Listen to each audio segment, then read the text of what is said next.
कंजूस व्यापारी की अनोखी सीख। एक छोटे से कस्बे में रघुराम नाम का एक व्यापारी रहता था। वो सूखे मेवों और मसालों की दुकान चलाता था। रघुराम मेहनती तो था, लेकिन उससे ज्यादा मशहूर था उसकी कंजूसी के कारण। लोग कहते थे, इससे एक पैसा भी निकलवाना हो तो जैसे पत्थर से तेल निकालो। गांव में कोई भी कार्यक्रम होता, लोग चंदा मांगने उसकी दुकान पर जरूर जाते, लेकिन रघुराम हर बार बहाना बनाकर बच निकलता। अरे अभी पैसे फंसे हुए हैं, अगले महीने दे दूंगा। लेकिन वो महीना कभी नहीं आता। उसकी पत्नी सीता अक्सर उसे समझाती, रघु, जितना तू कमाता है उसका कुछ हिस्सा दूसरों की भलाई में भी लगाना चाहिए।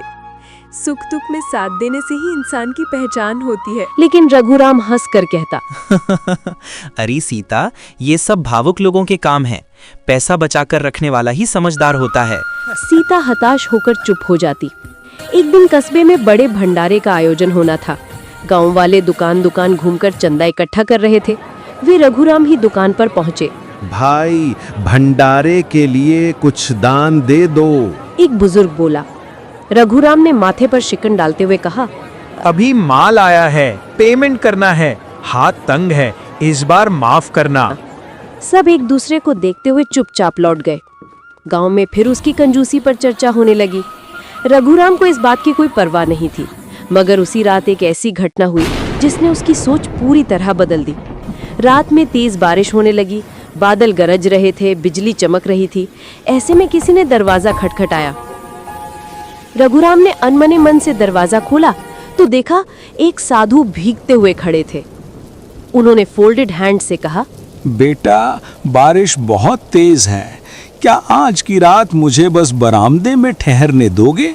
रघुराम तो सोचने लगा, अगर ये अंदर आए तो चाय पानी भी करना पड़ेगा, क्यों बेकार खर्चा करूं।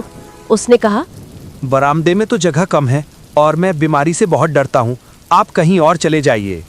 सीता ने तुरंत बीच में आकर कहा, नहीं नहीं, अंदर आइए महाराज, ऐसे मौसम में किसी को भी बाहर नहीं छोड़ना चाहिए। रघुराम को पत्नी की बात माननी पड़ी, मगर मन में खींच उठा। साधु को तौलिया, सूखे कपड़े और खाना दिया गया। सीता ने उनसे प्रेम से पूछा, महाराज, क्या आप कहीं यात्रा से आए हैं? साधु मुस्कुराए और बोले, हाँ बेटी, पर मैं केवल शरीर से यात्री हूँ। मन तो हर जगह एक समान रहता है। जो घर देने वाला होता है वही असली धनी है। ये बात रघुराम को चुभ गई, पर उसने कुछ नहीं कहा।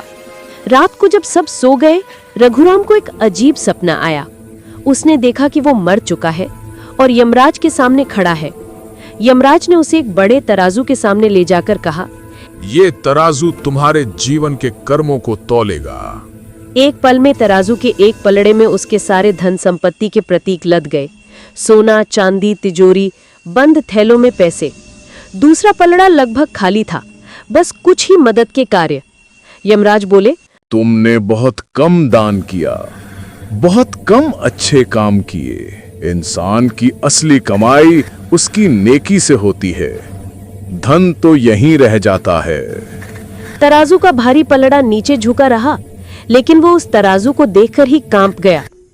अचानक साधु की आवाज गूंजी, बेटा, जितना बांटोगे उतना बढ़ेगा। रघुराम डर कर जाग गया। वो पसीने से भीगा हुआ था। सुबह जब उसने साधु को जाते देखा तो वो दंग रह गया। साधु ने जाते जाते कहा, जीवन पानी की तरह है बेटा, बहता रहे तो साफ रहता है, रुका रहे तो सड़ने लगता है। धन भी ऐसा ही है। सीता ने देखा कि रघुराम पहली बार बिना बोले साधु की बात सुन रहा था। साधु के जाने के बाद रघुराम ने गहरी सांस लेकर कहा, सीता, मैं कल रात बहुत डरा हुआ था। मुझे लग रहा था जैसे भगवान ने मुझे संकेत दिया हो। शायद मैं सच में गलत कर रहा था। सीता मुस्कुराई और बोली, ही हा, गलती करना बुरा नहीं, समझ लेना अच्छा है। उस दिन पहली बार वो दुकान से कुछ सामान भंडारे के लिए लेकर गया।